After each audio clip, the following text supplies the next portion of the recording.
Hello and welcome. Today is the 5th day of January 2017. It is a Thursday. And welcome to the Silver Charts channel. My name is Derek, but we'll take a look at Bitcoin for today. I'll probably post a silver chart later in the day, but a big day for Bitcoin as far as movement is concerned, as it has had a price correction and a large one to say the least with the volatility in at 25%.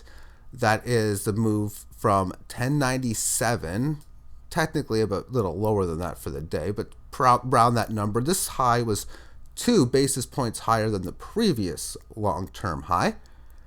And then the move here is well over 200 basis points down.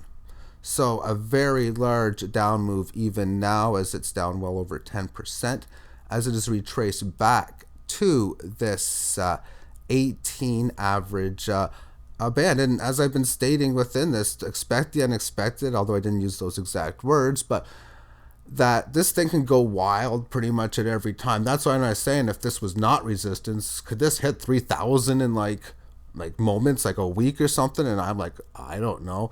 And who knows what this thing can do, because it's overall backed by absolutely nothing, but the idea is spectacular and its bias amongst the people is very strong.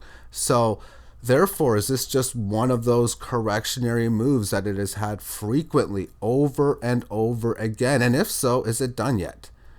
That's a few of the questions to pose along the way, because whenever you try to get in any type of investments that can basically get you rich quick, and I'm going to define quick as in many months, as a maximum number, like 20, 50, then yeah, you're going to have to experience some interesting situations and risks along the way. Let's take a look at this now on a more longer term chart, 8-day chart, so I can get the key highs in, close to a weekly chart, which is a 7-day chart. Therefore, over the last 8 days, it is even. It has given back every single bit of gains over the last 7 days prior.